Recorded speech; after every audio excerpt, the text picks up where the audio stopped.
Pessoal, vamos dar continuidade aqui à teoria sobre motores de indução. Na última aula a gente viu os princípios de funcionamento, né, dos motores de indução, e agora a gente vai dar uma olhada no circuito equivalente. Tá? Antes de passar ao circuito, queria apresentar algumas equações. A primeira dela aqui tem a ver com aquele fator de escorregamento, né? Então a gente viu que o motor tem a velocidade síncrona de rotação dele, né? E tem a velocidade real que realmente o rotor vai rodar. E a diferença em porcentagem disso, né, vai ser o escorregamento, né? E ele é uma informação bem importante para os motores. Então a maneira de calcular a velocidade do rotor é você fazer 1 menos o escorregamento vezes a velocidade síncrona. A diferença desse n e ômega n aqui é que normalmente esse ômega n vai estar em radianos por segundo, tá? Outra coisa que a gente viu é que a frequência do escorregamento, né? Na verdade, a frequência que vai ter lá no rotor vai ser escorregamento vezes a frequência elétrica, que é o que a gente vai realmente aplicar no estator, né? Então, essa frequência elétrica aí é o que a frequência de tensão que está sendo aplicado no estator, tá? Bom, uma outra coisa importante é que o motor ele vai oferecer um conjugado, um torque no eixo, de acordo com a velocidade dele, né? E a curva tem esse aspecto aqui. Então, o que vai acontecer aqui com o aumento aqui da velocidade, né, vai ter um aumento aqui do torque, chega num conjugado máximo e depois ele desce aqui até o conjugado. Quando o motor estiver na velocidade síncrona dele, ele não tem torque nenhum, como a gente viu lá no princípio de funcionamento, né? Na prática, o motor acaba trabalhando nessa região aqui, entre 90%, 95%, 98% da rotação síncrona, tá? Bom, na verdade essa curva depende existem várias categorias de curva de motor, né? O mais utilizado aí, o que tem maior escala instalado comercialmente, é a curva N. Então a gente pode ver que ele tem um torque de partida, né, com o motor parado, relativamente alto. Com o aumento da velocidade ele tem uma queda, vai ter um conjugado máximo de pico e depois desce. E quando está na velocidade síncrona, ele vai ter zero de torque, como a gente viu. O que é interessante aqui é que mesmo na partida do motor, né, ele tem um torque relativamente grande. Então, se o motor for bem dimensionado, ele realmente vai conseguir partir, ele tem um conjugado alto também na partida para poder acionar a máquina, né? Bom, agora entrando em si no circuito equivalente, né, que seria uma parte um pouco mais complexa aqui da disciplina, a gente vai perceber que o circuito equivalente do motor de indução é muito parecido com o circuito equivalente de um transformador, né? E a gente viu também no princípio de funcionamento que vai ser de um transformador com secundário curto-circuitado. Então, o estator vai ser o primário e o rotor vai ser o secundário curto-circuitado. Pensando agora aqui só no estator, né? Se eu aplicar uma tensão V1 nos terminais do estator, ele vai gerar uma corrente e essa corrente vai ter uma queda de tensão devido às perdas que eu tenho no meu estator, né? A gente pode separar aqui essa parte aqui como se fosse a impedância do meu estator e ela dividida em duas partes. A resistência, né, que é o que vai esquentar, e esse X1 que é a reatância de dispersão, que é o que vai perder de campo ali dele, né? Então, parte daquela tensão ela vai cair nas perdas do meu estator e parte vai ser a tensão induzida, que eu vou induzir isso, né, pelo entreferro ali, né, lá no meu rotor, tá? Então, desenhando o circuito equivalente do estator, eu vou ter a tensão V1, tem o R1 e X1, que são as perdas do estator, e assim como no transformador, né, que tinha as perdas do núcleo ferrítico, a gente vai ter o entreferro entre o estator e o rotor, e eu também vou ter perdas nele, né? Então eu vou ter aqui a perda do núcleo, que é o RC, e eu vou ter essa reatância de magnetização. Então eu vou ter uma corrente I sigma aqui, uma corrente de excitação do núcleo, que vai ser onde eu vou transferir, né, a minha potência, a minha energia do rotor, do estator, para o rotor, tá? E além disso, então aqui eu vou acabar induzindo uma tensão E2 lá no meu rotor e uma corrente 2 no meu rotor. Então, do ponto de vista do rotor, a impedância do rotor a gente pode escrever que é a tensão induzida E2 dividido pela corrente induzida I2, né? É bem interessante aqui essa corrente, porque como eu tenho o meu rotor imerso num campo magnético, quando eu induzo essa corrente 2, eu vou gerar um torque no meu motor, vou gerar uma força ali no meu rotor, né, que vai dar o torque que vai fazer o meu motor girar e vai gerar as cargas aí, tá? Então, assim, essa aqui é a impedância do rotor.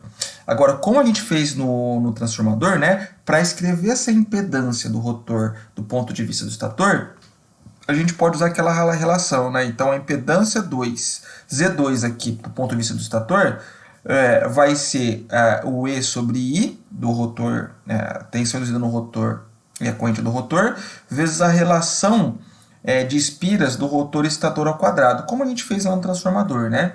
E aí eu consigo escrever essa impedância do rotor do ponto de vista do estator, tá? Então, o circuito equivalente do rotor, ele pode ser dividido aqui em duas partes e tá em duas perdas, tá? Eu vou ter uma perda R2, que é o que vai fazer esquentar o meu rotor, e eu tenho uma reatância de dispersão do rotor. Uma coisa que vai acontecer aqui é que, como a frequência do rotor muda, né, ela é proporcional à frequência de escorregamento. Então, esse X2 aqui, né, vai mudar de acordo com o escorregamento, né, que tem a ver com o torque, a carga que está aplicada na ponta do eixo do motor, né. Agora, a gente tem o circuito equivalente do motor de indução, né? Juntando o circuito do estator e o do rotor, a gente pode escrever o circuito equivalente dessa maneira. E só para visualizar aqui, né? Essa parte aqui, R1x1, é o estator. Essa parte aqui são as perdas do núcleo, né? Se fosse um transformador, no caso aqui é perdas do entreferro, que é essa corrente essa corrente de excitação. Ele vai gerar uma tensão lá no rotor e eu vou ter uma corrente induzida no meu rotor. E eu vou ter aqui a perdas por dispersão X2 e eu só reescrevi a impedância aqui dividindo tudo por S, tá? Então, a maneira que está escrito aqui, eu vou ter essa resistência R2 aqui variando de acordo com o escorregamento, tá? Outro jeito de se escrever esse circuito equivalente, esse aqui até é o mais usado, né? É dessa maneira aqui, tá? Então não mudou o anterior, a não ser essa questão aqui do rotor, tá? Acaba deixando X2 e R2 fixos e tem uma parte variável de acordo com o escorregamento, né? Então ele pode ser escrito dessa maneira aqui. Dá para também simplificar um pouco esse circuito equivalente, porque essa perdas aqui no núcleo, né, no entreferro, a gente viu até isso no transformador, né? O valor de RC normalmente é muito maior do que o XM. Então, quando a corrente de excitação vem para cá, só uma pequena parcela vai para o RC, uma grande maior parte vai para o XM. Então, a gente pode desconsiderar, desprezar o RC e você simplificar o circuito dessa maneira ou dessa maneira aqui. São só modos de escrever diferente, né? Então, a gente consegue simplificar o circuito, desconsiderando o RC, sem muitos problemas nos valores ali, tá? É possível de fazer isso. Bom, esse então aqui é o circuito equivalente do motor de indução, e a partir com esses dados aqui, você pode aplicar aqui lei de Ohm, lei de Kirchhoff, né? Para poder calcular esses valores aqui. A gente vai depois fazer exercícios sobre o circuito equivalente, tá? Eu queria só dar um pouco de continuidade na análise dos circuitos em relação às potências do motor de indução, né? Então, basicamente, o motor de indução ele vai transformar uma energia, uma potência elétrica, numa potência mecânica, tá? Uma das potências importantes aqui é a potência do entreferro, que basicamente é a potência que vai ser transferida do estator para o rotor, tá? A gente calcula aqui basicamente utilizando a fórmula de a corrente ao quadrado vezes a impedância, né? Então, no rotor, a gente considera esse R2 sobre S como a resistência. E uma coisa importante aqui é que essa potência aqui é a potência ativa em watts, tá? Por isso que o X2 não aparece aqui. E aí, para calcular essa potência transferida, você faz PG e 2 ao quadrado vezes R2 sobre S. E esse Q aqui tem a ver com o número de fases. Se é um motor trifásico, faz vezes 3. Essa é a potência transferida do estator para o rotor, que chama potência total transferida pelo entreferro, tá? No rotor, a gente tem perdas no rotor, né? Como calcula as perdas no rotor? Basicamente, a gente pega esse R2, que é a perda lá do rotor mesmo, que vai esquentar ele, e faz I2 ao quadrado vezes R, também vezes o número de fase. E isso daqui é a perda do rotor. Pode ser calculado também como o escorregamento vezes a potência do entreferro, né? O escorregamento vai falar qual que é a porcentagem que vai ter de perda lá no rotor, tá? E um outro modo de calcular a perda do rotor é do ponto de voltando, né, da mecânica para a elétrica, né? Então você pode usar também essa equação aqui e a gente, através da potência mecânica, consegue calcular a potência, as perdas no rotor, tá? Então eu vou ter a perda no rotor, né? E, então a potência mecânica que o meu motor vai transformar, o que vai ser? Vai ser a potência do entreferro que foi transferida do estator para o rotor, menos as perdas no rotor, né? Então eu posso escrever a potência mecânica dessa maneira aqui, ou eu posso escrever, né, que já que a perdas é escorregamento vezes a potência do entreferro, a gente pode falar que 1 menos o escorregamento vezes a potência do entreferro é a potência mecânica, tá? Bom, vamos fazer um exercício aqui para treinar. Aqui eu demonstro aqui qual é o motor de indução, 2 polos, 60 Hz, fala a velocidade dele, né? Você pode perceber que não é velocidade síncrona aqui, tá? Tem a potência de entrada, a corrente do terminal, a corrente que está sendo injetada lá no estator, tá? E eu peço para você calcular alguns valores aqui. Vou deixar vocês fazerem, vou disponibilizar aqui a resolução do exercício, mas vocês tentem fazer esse exercício aqui, tá? Falando um pouco ainda sobre as potências, né? A potência mecânica é o que vai ser a transformação, né, da potência elétrica à potência mecânica. Ela vai gerar um torque no motor, tá? Como que calcula esse torque? Basicamente a equação é que potência mecânica vai ser igual a rotação mecânica vezes o torque, tá? Lembrando que essa rotação aqui está em radianos por segundo, e aqui está só outra maneira de calcular, né? Pensando que a rotação mecânica é 1 menos escorregamento vezes a rotação síncrona, tá? Aqui isolando então o torque, a gente consegue calcular o torque dessas outras maneiras aqui. Tá? Lembrando então que a velocidade síncrona ela tem relação com a frequência, né, elétrica que está lá. Esse F aqui seria, no caso do Brasil, aqui, normalmente 60 Hz. Na verdade, a potência mecânica não é exatamente ela que vai fazer, não é 100% dela que vai estar disponível no eixo para poder rodar a sua máquina. Por que isso? Porque no próprio motor ele tem, por exemplo, rolamentos que tem atrito.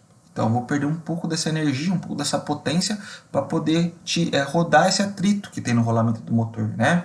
Outra coisa é que normalmente o motor de indução ele é autoventilado. Então ele tem uma hélice, né? Que quando eu aplicar lá uma rotação no motor, parte dessa potência vai ser para gerar essa hélice e resfriar o motor, tá?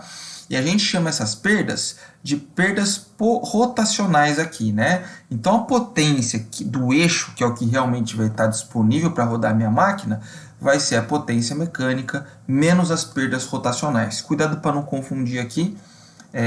Tem as perdas do rotor e as perdas rotacionais, tá? Normalmente essas perdas rotacionais é considerado um valor fixo para cada motor, tá?